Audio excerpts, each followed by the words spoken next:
Hello guys. अभी IBPS PO की mains की फाइनल रिजल्ट नहीं, मेंस की कट ऑफ आई है। मेंस का रिजल्ट आया है, मार्क्स पता चला है जिन्होंने भी इंटरव्यू देकर आए हैं। राइट, बहुत सारे लोग इंटरव्यू देकर आए जिन्होंने मेंस क्रैक किया था। तो उनके मन में डाउट है, उनके मन में बहुत सारे सवाल है कि सर मेरा फाइनल सिलेक्शन हो पाएगा या नहीं हो पाएगा। सर मेरा जो मेंस का कट ऑफ आया है उससे सिर्फ 5 नंबर ही ज्यादा है, उससे 10 नंबर ज्यादा है या 15 नंबर ज्यादा है। तो इस हिसाब से मतलब बहुत सारा मन में क्वेश्चन उठ रहा है कि मेरा फाइनल सिलेक्शन हो पाएगा नहीं हो पाएगा। तो मैं आपके वो जो डाउट है ना उसको क्लियर करने के लिए आया हूँ। थोड़ा सा उस पर डिस्कशन करेंगे कि आईबीपीएस जो है वो मार्क्स कैसे कैलकुलेट करता है और किस तरीके से आपकी रिजल्ट डिक्लेयर करता है। राइट, कैसे आपकी मेल्स की मार्क्स को, इंटरव्यू मार्क्स को, उसको थोड़ा देखते, थोड़ा सा 5-10 मिनट की बातें होगी। तो उसके लिए मैंने क्या किया हुआ है, मैंने कुछ डाटा ऑलरेडी निकाला है जहां पे आपको ये बता पाऊं। देखिए, ये डाटा कुछ मैंने निकाला है कि फाइनल कट ऑफ आईबीपीएस कैसे कैलकुलेट करता है, या फिर लास्ट ईयर जैसे 2020 या 2021 में किस तरीके से उन्होंने क्या क्या किया था, कितनी वैकेंसी थी, कितनी क्या ऐसा कैसे कैलकुलेशन करा था, वो सब बातें मैं आपको बताता हूं। उसके बाद मैं 2022 के ऊपर बात करूंगा कि आपका सिक्योर है या नहीं है। ठीक है। अभी आपका सिर्फ मेंस का मार्क्स आया है, इंटरव्यू का मार्क्स नहीं आया है। ठीक है। तो जैसे कि मैं 2020 की अगर बात करूं तो 2020 में टोटल जो वैकेंसी आई हुई थी वो 4800 वैकेंसी थी। 4800, 4800। एंड 2020 में जो फाइनल सिलेक्शन हुआ था ओपन कैटेगरी की बात करें तो 47.89 open category. Fine. OBC category की बात करें तो 43.96, एससी दिस इज 39.73, एसटी 35.56। इस तरीके से 2020 की फाइनल कट ऑफ था। जिन्होंने भी ये कट ऑफ क्रैक किया, मतलब क्रॉस किया, उसका 47.89 जैसे भी लाया उन्होंने, उनका सिलेक्शन हो गया।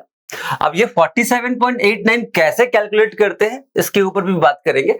2021 की अगर बात करूं मैं तो टोटल जो वैकेंसी थी वो 5800 वैकेंसीज थी। उसमें ओपन कैटेगरी की कट ऑफ गई थी 47 एंड ओबीसी की कैटेगरी गई थी 44, एससी की कैटेगरी की 40 एंड 37। इस तरीके से अब 2022 की अगर बात करें तो ये अभी हम कैलकुलेट नहीं कर सकते हैं। ये अभी कैलकुलेट इसलिए नहीं कर सकते हैं क्योंकि अभी हमें इंटरव्यू का मार्क्स नहीं पता है, अभी सिर्फ हमें मेंस का मार्क्स पता है ना। मेंस का मार्क्स पता है और इंटरव्यू का मार्क्स जब मालूम चलेगा उसके बाद आपका ये कट ऑफ, मतलब वो आईबीपीएस ही रिलीज करेगा। राइट, बट मैं एक अंदाजा लगा रहा हूं, मैं एक क्या कहते हैं, एक अनुमान लगा रहा हूं कि कितना हो सकता है, क्या हो सकता है। ठीक है। अगर 2022 की वैकेंसी की बात करें तो 7000 वैकेंसीज रिलीज करी गई थी और बोला गया है कि और भी होल्डिंग वैकेंसीज हैं और भी है, तो मिला जुला के 8000 से 10000 हो सकता है। 10000 तो नहीं होगा, but 7000 final cut off release, final vacancy release करी गई थी, उसमें थोड़ा सा बढ़ सकता है, तो 8000 हो सकता है। ठीक है। हाँ, अब देखिए ये कट ऑफ कैसे कैलकुलेट करता है उसके ऊपर थोड़ी सी बात कर लेते हैं। जैसे कि आप मेंस का पेपर देते हो, है ना, मेंस का पेपर देते हो तो मेंस का पेपर में टोटल मार्क्स कितना होता है? टोटल मार्क्स होता है 225 का। और आपने इंटरव्यू देकर आया, मेंस का और इंटरव्यू का ही मार्क्स ऐड होता है फाइनल कट ऑफ में, और इंटरव्यू आप देकर आए 100 मार्क्स का। ठीक है। तो क्या होता है कि जो इंटरव्यू का, जो मेंस का मार्क्स होता है या फिर जो इंटरव्यू का मार्क्स होता है, उसको ये 0.8 यानी कि 80% पे या फिर इसको 20% पे कैलकुलेट करते हैं। उसके बाद ये फाइनल कट ऑफ डिसाइड होता है। ठीक है। जैसे कि 225 का 80% अगर निकाल दिया जाए, 225 का 80% आप अगर निकालोगे तो आपकी वैल्यू लगभग कुछ ऐसी आती है कि 0.355 इसमें से मल्टीप्लाई, मतलब जो भी मार्क्स आपको आए हैं, जैसे किसी का 90 मार्क्स आया है, किसी का 80 मार्क्स आया है, किसी का 85 मार्क्स आया है, तो उसको क्या करना होगा? 0.355 से मल्टीप्लाई करना होगा, तो एक पार्ट पता चलेगा कि इसमें से कितना आपका ऐड होने वाला है। और इंटरव्यू का मार्क्स जब रिलीज होगी तो उसमें से 20% में मतलब 1/5 करके आपको पता चलेगा कि क्या होने वाला है। जैसे कि मैं आपको यहाँ पे एक एग्जाम्पल के तौर पर समझाता हूँ। इस बार की जो आईबीपीएस पीओ की मेंस की जो कट ऑफ गई है, आप देखोगे तो वहां पे 71.25 गया है ओपन कैटेगरी का, और ओबीसी वगैरह सबका कट ऑफ रिलीज तो हुआ है, मुझे उतना याद नहीं है। लाइक ओबीसी के 69.75, यूआर कैटेगरी की मेंस की कट ऑफ की बात कर रहा हूं मैं यहाँ पे। मेंस की कट ऑफ गई है 71.25, ओबीसी की कट ऑफ गई है 69.25, है ना, मेंस की। और उसके बाद एससी एसटी वगैरह वगैरह लिस्ट आपको पता देख लेगा, तो आपको देख लेना तो पता चल जाएगा। अब देखो कैसे कैलकुलेट करता है आईबीपीएस मार्क्स को, कैसे कैलकुलेट करता है, हाउ टू कैलकुलेट। मेंस में जो मार्क्स आया है आपको, राइट, मैं कह रहा हूं कि लेट से आपको 100 मार्क्स आया है, 100 आउट ऑफ 225, तो उसको 0.355 से मल्टीप्लाई कीजिएगा। उसको जब 0.355 से जब मल्टीप्लाई कीजिएगा तो आपका मार्क्स हो गया 35.5। ठीक है। अब इंटरव्यू की मार्क्स की बात करें तो इंटरव्यू 100 मार्क्स का होता है। मान लीजिए कि इसमें आपको 60 नंबर आया, 60 मार्क्स आया, एक एवरेज मार्क्स है 60। आपका इंटरव्यू क्या है ना कि आपका इंटरव्यू में मतलब जैसा भी जाए आपको 50-55 मार्क्स तो दे ही देता है। तो 60 नंबर की बात कर रहा हूं तो 60 को 0.2 से मल्टीप्लाई किया तो आपका मार्क्स हो गया 12। तो इन दोनों को मिलाकर यानी कि 35.5 प्लस 12 हो जाता है आपका 47.5। तो ये आपका फाइनल कट ऑफ हो जाता है। अब आईबीपीएस 2022 में कितना कट ऑफ हो सकता है, तो मैं अनुमान लगा रहा हूं कि 45 के आसपास हो सकता है। 44, 45 बहुत कह दिया मैंने, 43 भी हो सकता है। ठीक है, ये मैं अनुमान लगा रहा हूं, ये एग्जैक्ट नहीं बता रहा हूं, ये अनुमान लगा रहा हूं कि 44 फाइनल कट ऑफ हो सकता है। मतलब ये वाली जो बात कर रहा था ना मैं, ये 44 या फिर 43.75 या 43.89, 44 से 45 में अनुमान लगा रहा हूं कि ओपन कैटेगरी की हो सकती है। ठीक है, तो इस तरीके से मार्क्स कैलकुलेट करते हैं।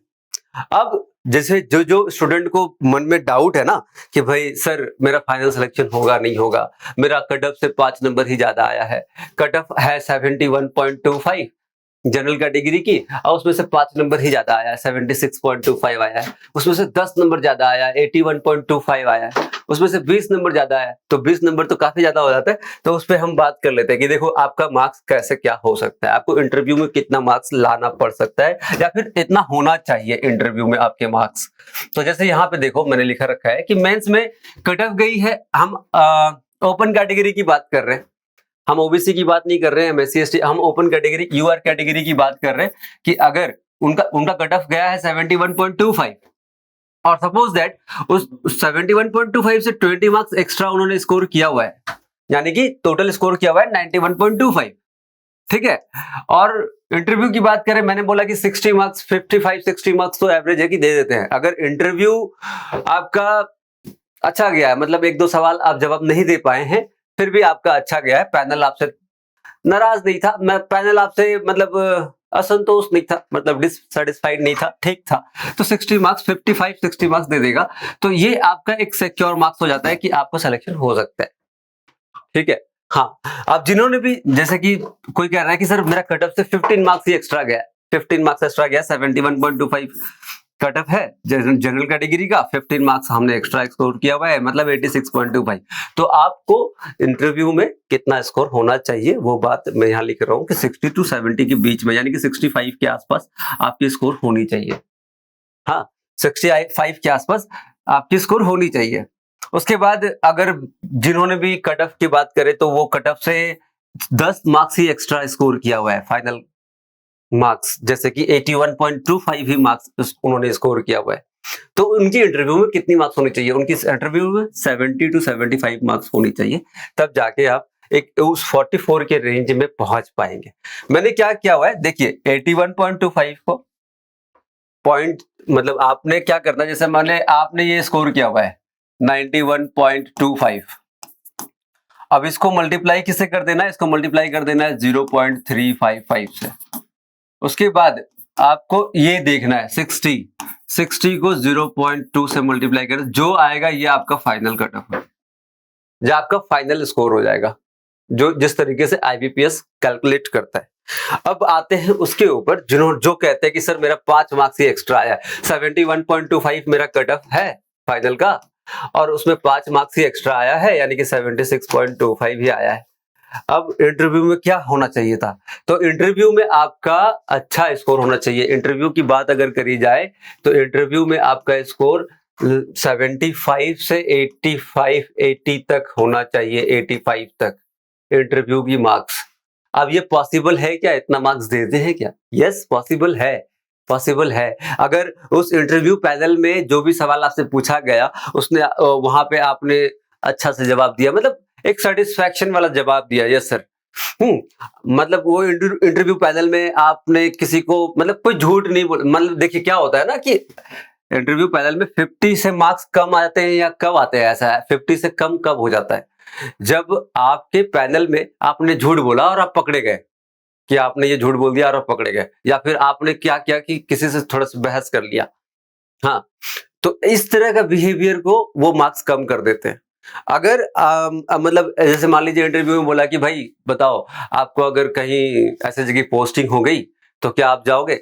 तो आप अगर बोल रहे हो यस सर, कहीं भी इंडिया में कहीं भी मेरी पोस्टिंग हो जाएगी, मैं जा सकता हूँ, मुझे कोई प्रॉब्लम नहीं है, तो समझ लो कि इंटरव्यूअर जो है ना, जो पैनल बैठा हुआ है, वो आपसे सेटिस्फाई है, वो खुश है आपसे थोड़ा सा, तो आपको ऐसा ऐसा मार्क्स दे सकता है।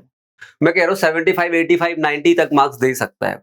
अगर आपका कैजुअल हो गया, वो जो पैनल बैठा हुआ है वो आपसे खुश हो गया, हंस आराम से बात कर रहा है आपसे, हाँ, कि तुम इससे अच्छा ऑफर मिलेगा तो क्या करोगे? तो इससे ऑब्वियस सी बात है कि इससे अच्छा ऑफर मिलेगा तो चले ही जाओगे। मतलब ये कहीं भी पोस्टिंग हो जाएगी तो तुम जा सकोगे, नहीं जा सकोगे, ऐसा तो होम सिकनेस तो प्रॉब्लम तो नहीं है, ऐसे कैजुअल अगर बातचीत चल रही है, इसका मतलब इंटरव्यू आपसे खुश है और आपको अच्छा मार्क्स दे देगा, है ना? तो ये इंटरव्यू की मार्क्स होनी चाहिए जिन्होंने भी कट ऑफ से सिर्फ 5 नंबर 6 नंबर तक स्कोर किया हुआ है, राइट? तो ये छोटी सी बात है, जिस तरीके से आपको कट ऑफ डिसाइड किया जाता है, जिस तरीके से अब देखिए, मैं कह रहा हूं कि माइंड में ना आपके सवाल तो हो रहे हैं कि भाई मेरा कट ऑफ से 5 नंबर है, 10 नंबर है, तो मेरा फाइनल सिलेक्शन होगा या नहीं होगा। तो ये चीजें बेफिजूल है। जो करना था, देखो इस एनालिसिस से आपको क्या पता चल रहा है? इस एनालिसिस से यही पता चल रहा है ना कि मेंस में हमें अच्छा स्कोर करना है, मेंस में मेरे को अच्छा मतलब फाड़ देना, पेपर फोड़ देना है, ऐसा करना है, ये हमारे हाथ में होता है। इंटरव्यू क्या है? इंटरव्यू में उस दिन अगर सामने वाला इंटरव्यूअर जो है मेरा, वो अच्छा मूड में है या मतलब मान लीजिए कि सुबह से इंटरव्यू चले जा रहा है, चले जा रहा है, चले जा रहा है, एक पॉइंट तो वो भी तो इंसान है ना, एक पॉइंट ऐसा होगा कि वो अच्छे मूड में नहीं है, आपसे टफ क्वेश्चंस पूछ दिया, आपसे कुछ ऐसा पूछ दिया जो आप जवाब नहीं दे पाए, तो हो सकता है कि आपको इंटरव्यू का मार्क्स वहां कट जाएगा, कम हो जाएगा। कम भी होगा तो पता है कितना होगा? 50 से 55 के बीच तो वो मार्क्स दे ही देते हैं, एवरेज मार्क्स तो दे ही देते हैं, 50 से 55 मार्क्स दे ही देते हैं। 85, 80 मार्क्स देने के लिए वहां पे क्या होता है कि एक रिलेशन बन गया, एक बॉन्ड बन गया इंटरव्यूअर के साथ, तो वो भी होता है, वो भी पॉसिबल है, वो भी होता है। बट मैं ये कहना चाहता हूं एट द एंड, मैं आपसे बस यही बात कहना चाहता हूं कि जो आपके हाथ में है वही आपके दिमाग में होना चाहिए, जो आपके हाथ में नहीं है वो आपके दिमाग में भी नहीं होना चाहिए, है ना? जो आपके हाथ में है, कहने का मतलब कि आप मेंस का स्कोर आपके हाथ में था कि आप कितना स्कोर कर सकते हैं, आप कितना अच्छे से तैयारी कर सकते हैं, कितना मस्त पेपर जाके दे के आ सकते हैं, चाहे पेपर जो भी आए। पेपर अगर डिफिकल्ट आ गया तो भाई सबके लिए डिफिकल्ट होगा। जो सिलेबस की तैयारी आप कर रहे हैं पूरी इंडिया में, ऑल ओवर इंडिया में वही सिलेबस सब पढ़ रहे हैं, वही सिलेबस सब पढ़ रहे हैं। अगर पेपर टफ आ गया तो वो सबके लिए टफ आ गया, डिफिकल्ट आ गया तो सबके लिए डिफिकल्ट आ गया, लेकिन आपकी प्रिपरेशन एक लेवल पे होनी चाहिए जहां पे आप मेंस को अच्छे से दे कर आ सको, राइट? तो वही बात मैं फिर से कहता हूं कि आपके हाथ में क्या है? मेंस का मार्क्स। तो मान लीजिए कि किसी छोटे से पॉइंट से आपका सिलेक्शन नहीं होता है, छोटा सा पॉइंट से आपका अगर सिलेक्शन नहीं हो पाता है, तो इससे डिसअपॉइंट होने की जरूरत नहीं है मेरे भाई। बस आपने क्या करना है, अच्छे से वापस से तैयारी करनी है, और भी अपॉर्चुनिटीज आएंगे। अगर नहीं होता है तो बोल रहा हूं मैं, हो जाता है तो बहुत बढ़िया बात, अभी से आपको लिए आपको कॉन्ग्रेचुलेशन। अगर आप इस जोन में हैं, आप सोचते हैं कि आपने इंटरव्यू अच्छा दिया है, इस जोन में अगर आप हैं तो आपका सिलेक्शन हो रहा है, श्योर शॉट हो रहा है, ठीक है। अगर आपको लगता है कि नहीं मेरा कट ऑफ से 2 नंबर ही ज्यादा है या फिर 5 नंबर ही ज्यादा है, तो मेरा होगा नहीं होगा, इंटरव्यू में उतना अच्छा नहीं गया है, तो फिर मतलब अपने आप को उदास करने की जरूरत नहीं है। अच्छे से मेहनत कीजिए, और भी एग्जाम आ रहे हैं और अच्छे से कर पाएंगे। बस ये छोटी सी बात थी जो मुझे आप तक पहुंचानी थी, आपको बतानी थी। जो आपके मन में डाउट है वो क्लियर होना चाहिए। मैं फिर मिलेंगे, और भी अच्छे अच्छे क्वेश्चंस वगैरह डिस्कस तो करते ही रहते हैं, और भी ऐसे नॉलेजेबल जो भी जानकारी होगी मैं आपके तक पहुंचाते रहूंगा। चलिए फिर मिलते हैं, थैंक यू, ख्याल रखिए आप अपना।